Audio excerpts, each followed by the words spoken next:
Welcome to Fractured Chaos.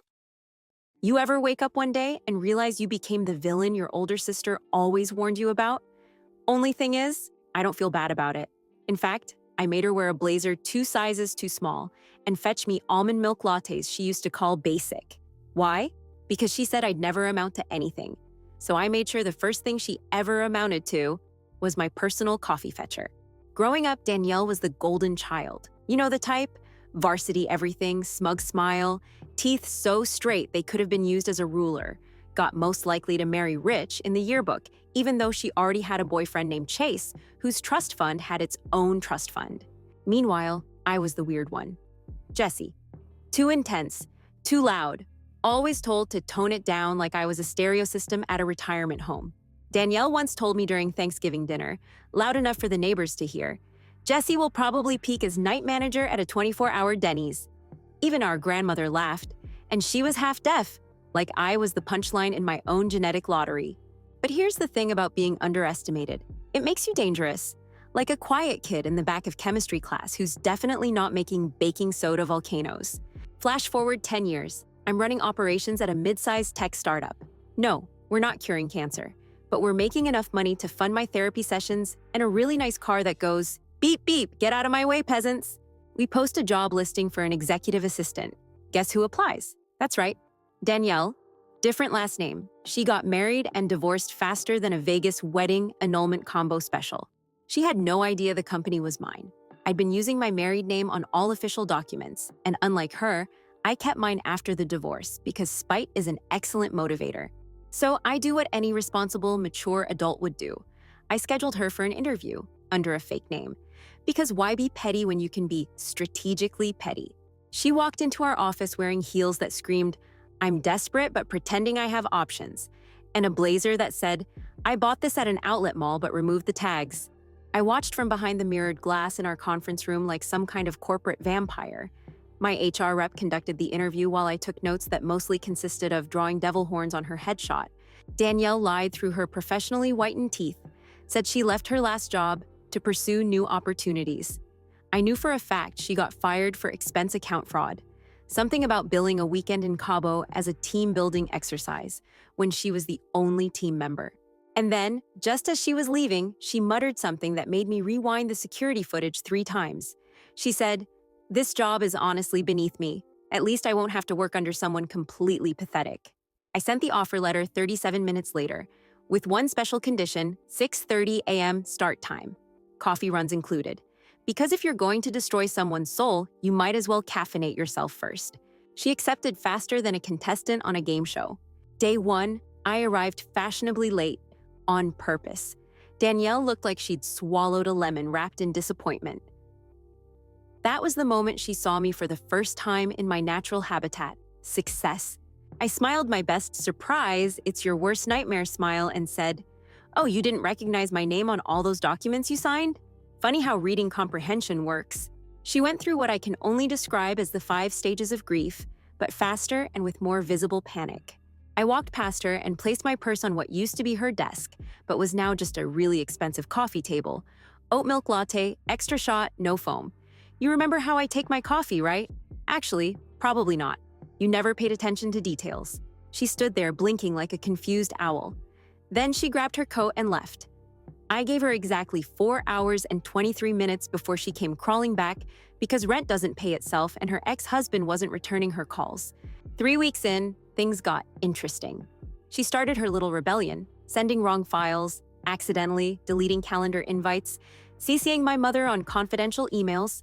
Amateur hour stuff, really. But then she got creative. She sent a calendar invite to my entire department labeled Weekly Meeting, Why Jessie is a Fraud and How We Can All Laugh About It. I didn't panic. Panic is for people who don't keep receipts. Instead, I printed the invite, had it professionally framed, and hung it outside my office with a little gold plaque that read, Employee of the Month nomination, nice try. I also had IT temporarily revoke her system access and made her spend the day hand-copying our employee handbook. All 800 pages. Her hand cramped so badly she had to ice it during lunch. But here's where it gets deliciously dark. Our IT department flagged something suspicious on her work laptop, a password-protected folder simply labeled Jessie. Now, I could have opened it, but that would have been too easy. Instead, I printed out a screenshot of just the folder name, circled it in red ink, and left it on her keyboard with a sticky note that said, "Interesting hobby." No explanation, no threats, just awareness. That day, she cried in the women's bathroom. I know because Janet from accounting told me, and Janet knows everything that happens in this building. She's like our human security system. The next morning, Danielle showed up 25 minutes early. No makeup, no attitude.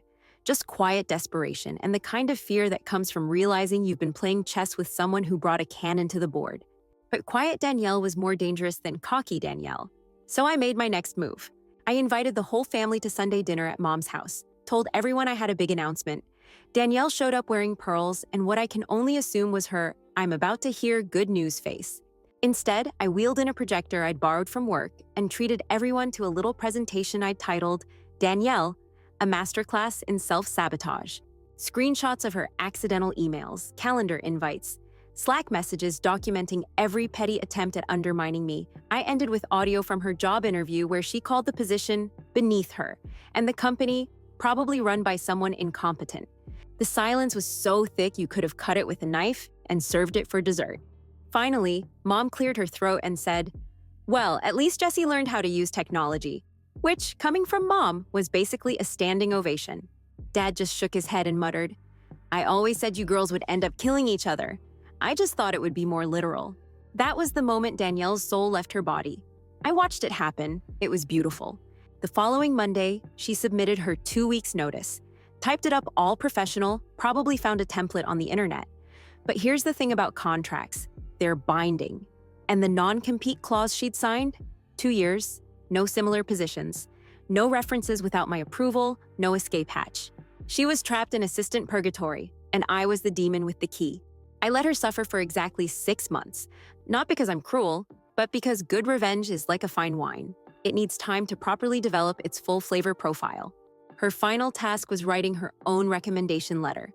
For my signature, for future employers. I gave her very specific guidelines. Honest but positive, creative but accurate. She wrote, "Danielle excels at creative problem solving and brings a unique perspective to workplace challenges. She's particularly skilled at adapting to unexpected circumstances and learning from hands-on experience." I signed it because technically it was all true. She did excel at creating problems. Her perspective was definitely unique. And she'd certainly adapted to the unexpected circumstance of working for her little sister, who turned out to be her boss. On her last day, she cleaned out her desk, which wasn't really her desk, more like a glorified TV tray, and turned in her badge.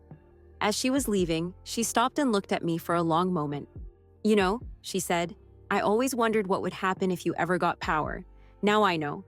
"And?" I asked, genuinely curious. "You're scarier than I thought, but..."